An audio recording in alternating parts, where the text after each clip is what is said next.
আজকে আমরা ভ্রমণ করব বাংলাদেশের সবথেকে বড় লঞ্চে।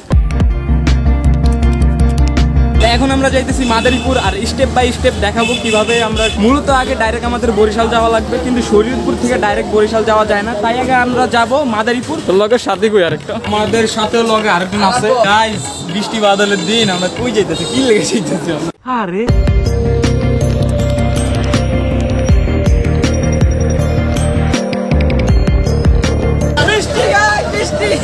অনেক বৃষ্টি। বাংলাদেশের রাষ্ট্রীয় ভাষা কি? হ্যাঁ, বাংলাদেশের রাষ্ট্রীয় ভাষা কি? বাংলা।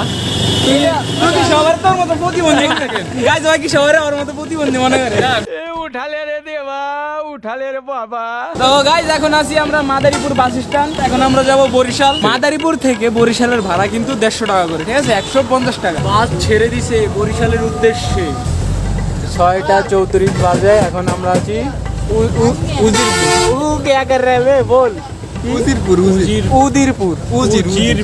উজিরপুর আছি আমরা এখন।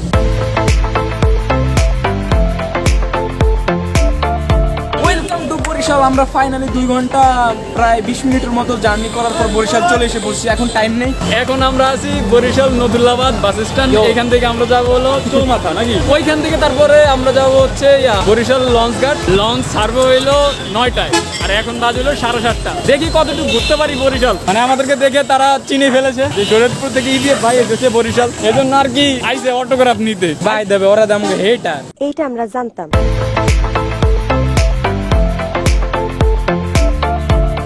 আমি একদম আমার বড় ভাইয়ের বউর মতো।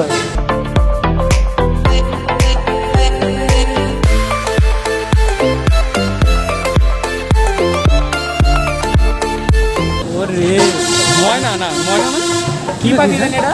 শালিক পাখি। শালিক কথা বলে? কথা বলে না ভাই, আস্তে আস্তে শিখাইতেছি। ও শিখাও শিখাও। আবার একদিন আমার কথা বলার ইন্টারভিউ নেওয়ার লাগে। এখন আমরা খাবো বোম্বাই সিঙ্গারা, যেটার পার পিস 3 টাকা করে। এখন আমরা 3 টাকার সিঙ্গারা খাবো, যেটা আমাদের শরীয়তপুরে পাওয়া যায় না। এখন খেয়ে দেখবো কেমন লাগে।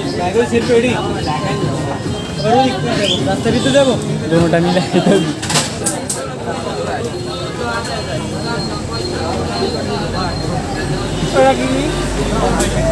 এটা বোম্বাই, এটা সস সুন্দর, মজা আছে। তুমি 5টা খাও, 5টা খাওয়ার পরে খাওয়া দেখি এত পরিমাণ দাও। আমাদের রিভিউ নিতে চাই করতে না সায়াদ কেমন? 5টা খাওয়া তুই না, সায়াদে খুবই সেই স্বাদ, সেই স্বাদ। এত সস জানলা জানলা একটু জানলা জানলা গো গাই। এটা বোম্বা মরিচের চাটনি। কি এটা? এটা বোম্বা মরিচের চাটনি, আর এটা টমেটো চাটনি। আমি একটা জিনিস বুঝি না, এই জিনিসটা আমাকে শরীরপুরে কেন মেক করে না?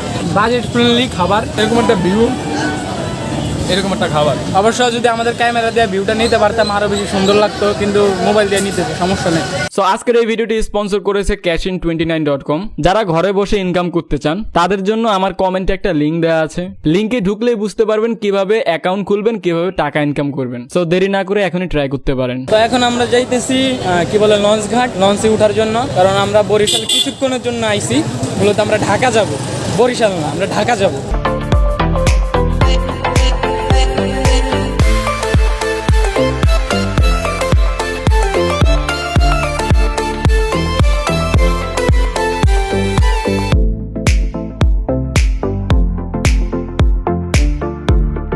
এখন রাতের 10:18 বাজে। এখন আমরা কি কি নিছি খাবারের জন্য ওগুলা দেখাই। এখানে আছে আলুর ভর্তা আর চিংড়ি মাছের ভর্তা, আর এখানে আছে মুরগি, এখানে আছে ডাল, এখানে আছে ডাল চচ্চড়ি, এখানে ভাত, এখানে লেবু, কাঁচামরিচ, লবণ। ভালোই আছে, আলু ভর্তাটা মজা আছে। চিংড়ি মাছের ভর্তা খাই, দেখি এটা কেমন। আলু ভর্তা থেকে চিংড়ি মাছের ভর্তাটা মজা লাগবে তোমাদের, তোমরা যদি কখনো আসো কিংবা খাও। এখন মুরগি নিব। 10 out of 10। লঞ্চে যারা জার্নি করে তারা সবসময় এটা সুনামে বলে, কারণ এটা আসলে অনেক মজা লাগে। আর ডাল চচ্চড়িটা কিন্তু গরম, ঠিক আছে? এখনো এই ডাল চচ্চড়ির সেম টেস্ট।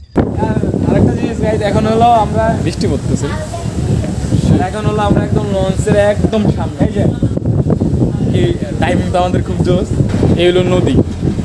প্রায় আমি 8 থেকে 7 বছর পরে আবার লঞ্চ উঠছি, ঠিক আছে? তো তোমরা তো দেখতে পারলা লঞ্চটা কত সুন্দর, এবং এই লঞ্চ জার্নিটা আমার সারা জীবন ভর মনে থাকবে, কারণ একটা ফিল নেওয়ার মতো জার্নি ছিল। ইউ নো আই নো, বরিশালের লঞ্চে উইঠা লইব কেবিন রুম, বন্ধুরে তোর বুকে উইঠা দেব একটা গু। তো ইয়া, আমার কোনো বউ নাই, আমার ভাইয়েরও কোনো বউ নাই, আমরা দুইটা সিঙ্গেল ছেলে আলাদা আলাদা বেডে শুয়ে থাকবো। আর আজকের মতো এতটুকুই, দেখাবো অন্য কোনো ভিডিওতে। আল্লাহ হাফেজ।